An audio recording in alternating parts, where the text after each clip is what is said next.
FM news में आप सभी का स्वागत है। 27 का सत्ताधारी कौन होगा, इसी मुद्दे को लेकर आज हम मऊ मानिकपुर विधानसभा में मौजूद हैं, जहां पर जनता की राय जानेंगे और जो यहां के विकास कार्य हैं, सवाल हैं, वो सभी चीज़ों को लेकर हमारे साथ 27 का चुनाव को लेकर बिल्कुल हर राजनीतिक पार्टी के द्वारा फूंक दिया गया है। अभी उत्तर प्रदेश के मुख्यमंत्री योगी जी आए थे, काफ़ी योजनाओं का शिलान्यास किया गया, आप भी कार्यक्रम में मौजूद थे। तो आपको क्या लग रहा है कि 2027 में जिस प्रकार से राजनीतिक पार्टियों के द्वारा इस बार क्या मुद्दे रहेंगे? देखिए, राजनीतिक जो मुद्दे होते हैं वो चुनाव में सिर्फ एक बरसात की तरह होते हैं। चुनावी महीना आता है तब बात होती है। मुख्यमंत्री जी आए, उनका बहुत बहुत आभार। मुख्यमंत्री जी ने लगभग 900 करोड़ की योजनाओं का शिलान्यास और लोकार्पण किया, इसके लिए भी हम उनका धन्यवाद करते हैं। लेकिन असल जो मुद्दे हैं उन पर बात नहीं हुई है, ये एक बहुत बड़ा दुखद रहा है हम लोगों के लिए। सबसे बड़ा मुद्दा हमारे इलाके का ये है, मऊ मानिकपुर का, क्योंकि इस इलाके ने तकरीबन कई दशक डकैतों का दंश झेला है, बेरोजगारी बहुत चरम पर है। तो पलायन के मुद्दे पर उन्होंने कोई बात नहीं की।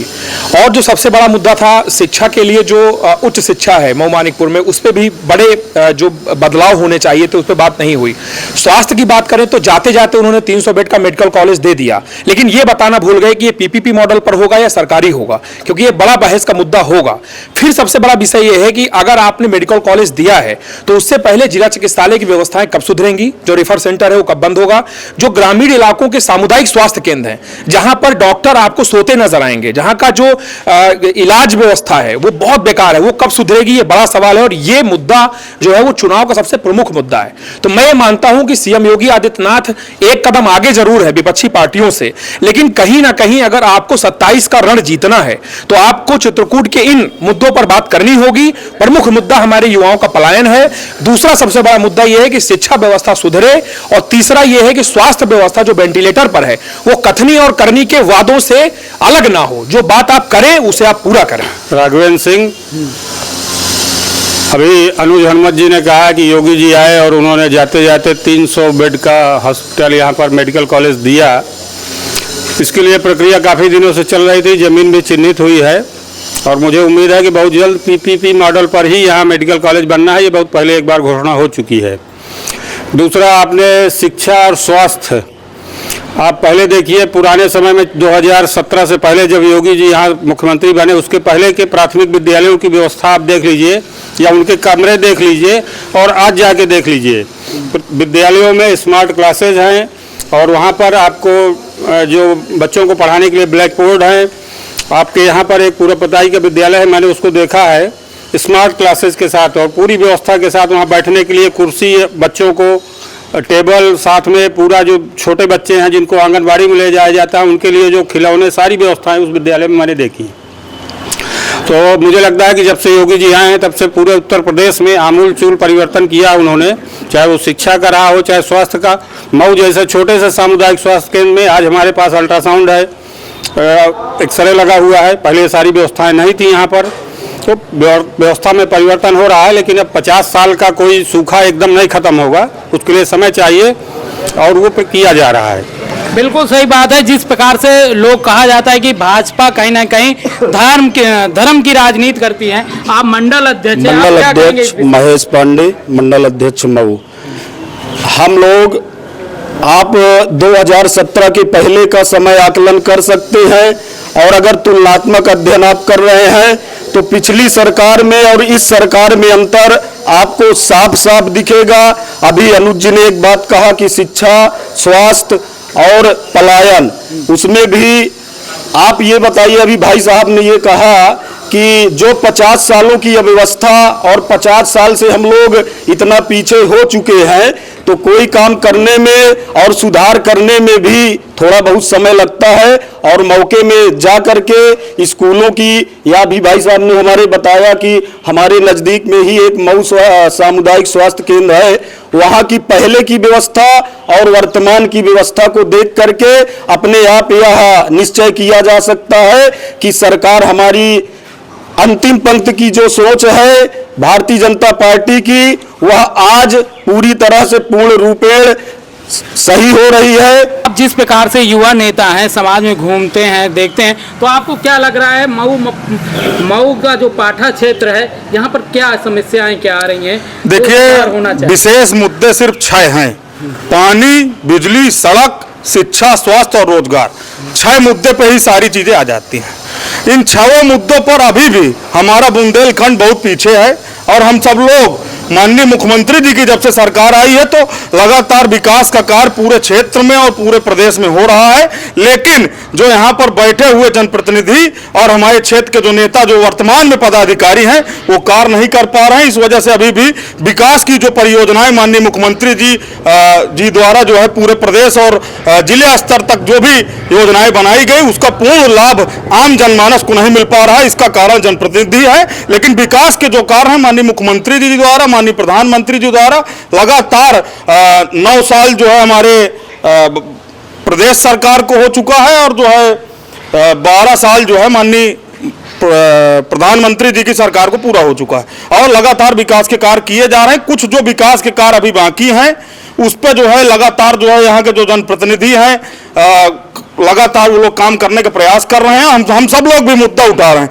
कई विशेष मुद्दे हैं, पानी, बिजली, सड़क, शिक्षा, स्वास्थ्य, रोजगार के कई मुद्दे हैं। अहम मुद्दे हमारे यहाँ का युवा, जब माननीय प्रधानमंत्री जी जब पहली बार प्रधानमंत्री जी की परिवर्तन यात्रा हुई थी, हम लोग भारतीय जनता पार्टी के जनसंघ के समय हमारे पिताजी और माताजी ने भारतीय जनता पार्टी की सेवा कर रहे हैं और हम लोग लगातार सेवा कर रहे हैं। जब परिवर्तन रैली हुई तो उन्होंने ये बात कहा था कि आज हमारे प्रदेश उत्तर प्रदेश का युवा जब जाकर के दूसरे प्रदेश में जाकर के खून पसीना बहाता है तो गुजरात और अहमदाबाद चमक रहा है, तो क्यों नहीं जब उत्तर प्रदेश का नौजवान अपने ही प्रदेश में खून पसीना एक करके मेहनत करेगा, पसीना बहाएगा, तो उत्तर प्रदेश क्यों नहीं चमकेगा। आज वही बात दिख रही है। हमारे यहाँ का पलायन है, रोजगार जो है मिल सके और युवाओं को कोई मौका मिल सके। सबसे बड़ा सवाल यह है, मैं मऊ की धरती पर हूं, आनंदी माता की धरती पर खड़ा हूं, परानु बाबा भी कुछ दूरी पर हैं। राम वनगमन मार्ग जो कि ऋषियन से जाना चाहिए था उसको आपने कौशाम्बी से बना दिया। वो राम वनगमन मार्ग नहीं है, वो कमर्शियल मॉडल है। आपने कौशाम्बी से लेकर जो विकास मऊ से लेकर रामनगर होते हुए चित्रकूट का होना चाहिए था। आप बताइए भगवान राम ने कहां से प्रवेश किया था? ऋषियन से प्रवेश किया था। वनगमन मार्ग वो है चित्रकूट का, यमुना नदी के पार करके आपने वनगमन मार्ग वहां से बना दिया। तो मैं सिर्फ सवाल यह कर रहा हूं कि धार्मिक भावना को लेकर चलना। अयोध्या में राम मंदिर बना, हम सभी को खुशी हुई।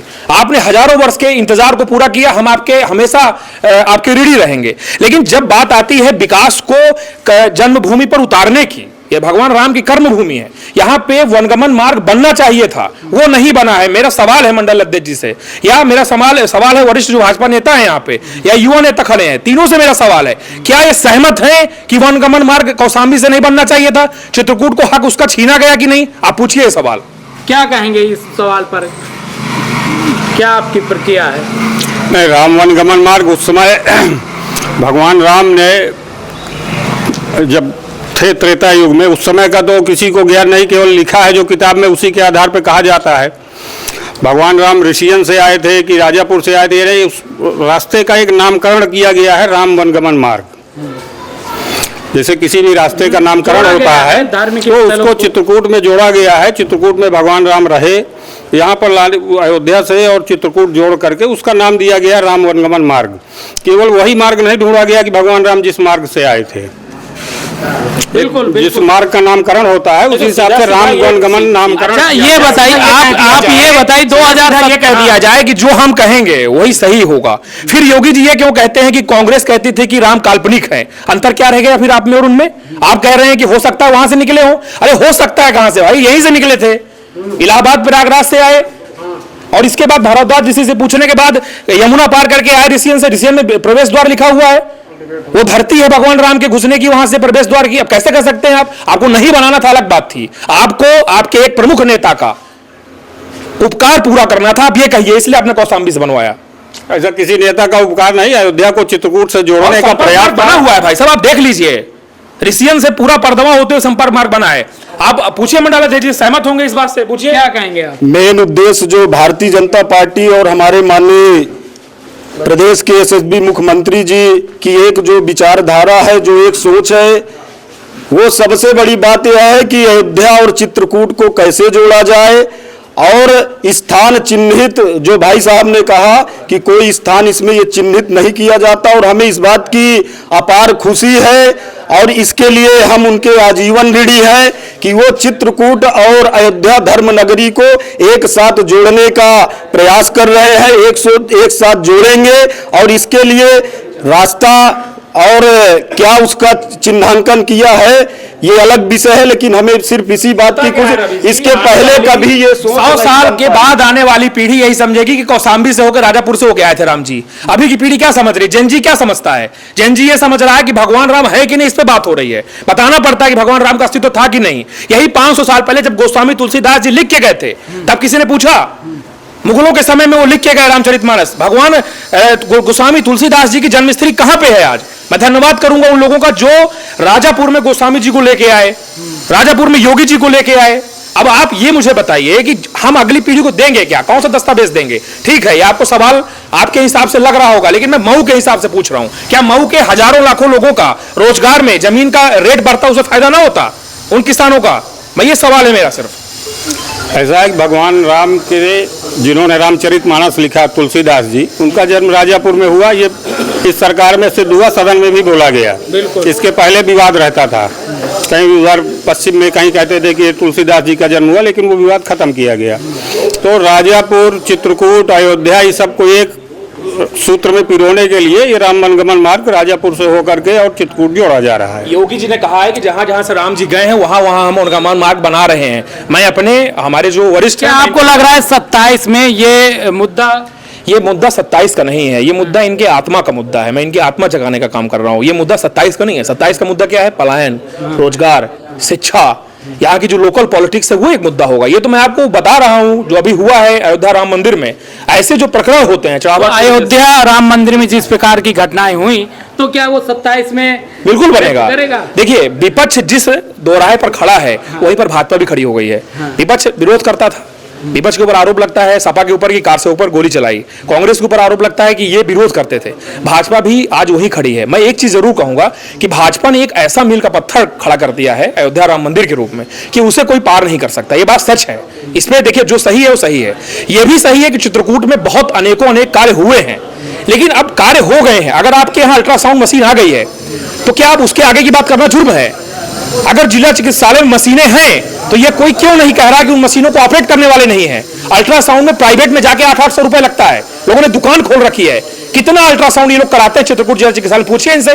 मंडल अध्यक्ष है ये, वरिष्ठ पदाधिकारी सीएससी में कितना इलाज कराते हैं, ये पूछिए इनसे। ये कथनी और करनी में अंतर होता है, मैं ये कह रहा हूँ। जैसे एक मुद्दा भाजपा के तरफ रहता है कि हमेशा कि भाजपा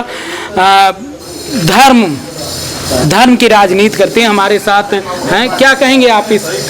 देखिए, अभी 2 प्रकरण आपने उठाए, हमारे साथी सब अपने अपने वक्तव्य दे रहे थे।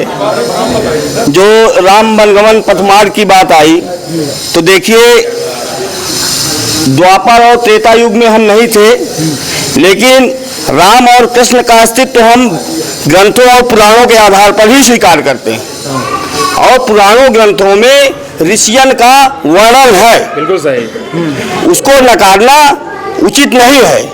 अब यह यहाँ जनप्रतिनिधियों की कमी है या फिर सत्ताधीशों की कमी है कि वह विद्वानों को बुला करके वास्तव में राम वनगमन पथमार्ग है क्या, इस पर विचार करना चाहिए।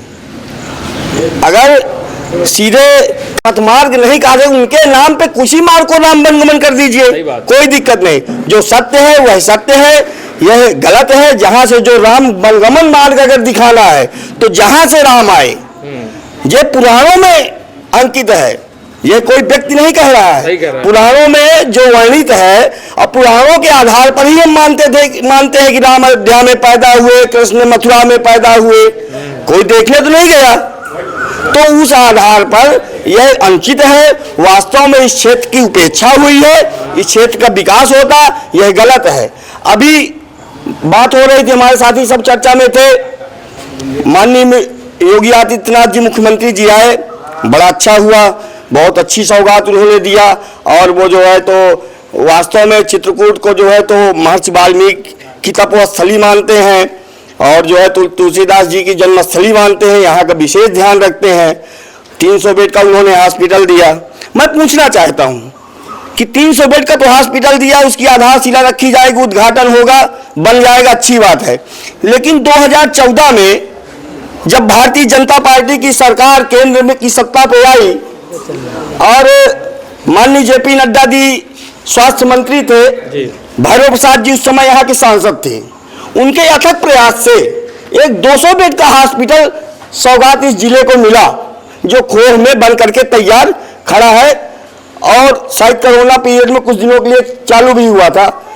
उस हॉस्पिटल को आज तक चालू नहीं कर पाए और 500 बेड का 300 बेड का हॉस्पिटल बना देंगे, क्या करेंगे?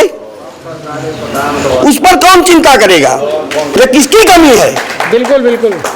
यहाँ के जनप्रतिनिधियों को उन तक आवाज पहुंचानी चाहिए, केंद्रीय स्वास्थ्य मंत्री तक यह बात पहुंचानी चाहिए। आखिर क्यों नहीं वह चालू हो रहा? मेरा यह प्रश्न है। आप क्या कहेंगे इस मुद्दे पे? आप जैसे प्रवक्ता भी हैं। मैं हरिशरण द्विवेदी, राष्ट्रीय स्वयंसेवक संघ का छोटा कार्यकर्ता हूँ।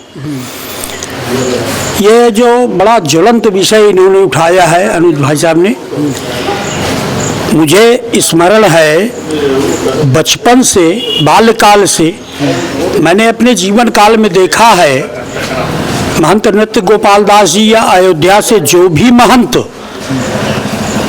भारत मिलाप यात्रा के नाम से इस हमारे मऊ होकर के चित्रकूट जाते थे और इसी को वास्तविक रूप में राम वन गमन मार्ग हमारे संतों द्वारा कहा गया है। ये वो स्थान है जिस स्थान पर आदरणीय स्वर्गीय श्री शेर जगत नारायण जी के यहाँ जरूर यात्रा आती थी।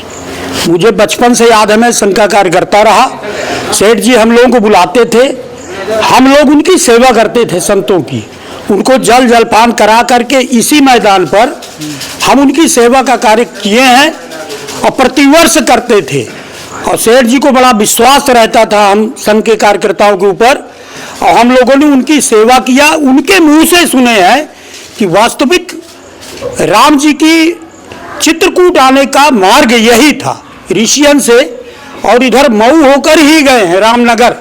रामनगर उसी नाम पर रामनगर पड़ा, वहाँ रुके भी थे। आज भी ऐतिहासिक किला वहाँ बना हुआ है। मैं इस बात को पूरी तरह से, मैं इनके सुझाव को पूरी तरह से मैं समझ रहा हूँ और मैं उसका सपोर्ट करता हूँ। बिल्कुल बिल्कुल को लेकर या चुनाव को लेकर जैसे पार्टियों के मुद्दे हैं, आप लोगों के क्या मुद्दे रहेंगे? मेरा 27 का जो चुनाव आ रहा है, सबसे अहम है हमारे लिए विकास। अगर विकास हमारे लिए है, वही हमारे लिए तरक्की का सबब बनेगा। आज हमारा मामला, आज यूपी उत्तर प्रदेश का मामला ये है कि आज आपस के इख्तलाफात से हिंदुस्तान हमारा जो होना चाहिए वो हिंदुस्तान कहाँ से पहुँच रहा है, हम लोग अब आपको सोचना पड़ेगा।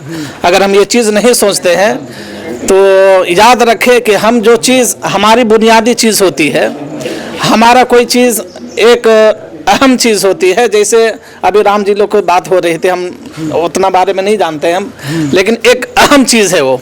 जब अहम चीज़ है तो इसको हमको 2027 को मुद्दा भी बनाना होगा और सबसे अहम ये होगा कि हमें लोगों को बताना होगा। लोगों को बताने के लिए हमें करना क्या होगा? पढ़ाई की ज़रूरत होगी, उसको किताबों के ज़रिए से बताना होगा ताकि आने वाले नस्ल को ये पता हो जाए कि हमारे मऊ चित्रकूट ज़िले में रहने वाले ये जगह, ये ज़मीन कैसे कैसे लोगों की कदम पड़ी हुई है। इसका हमें और आपको एहतियात करना होगा, इसको ख्याल रखना होगा।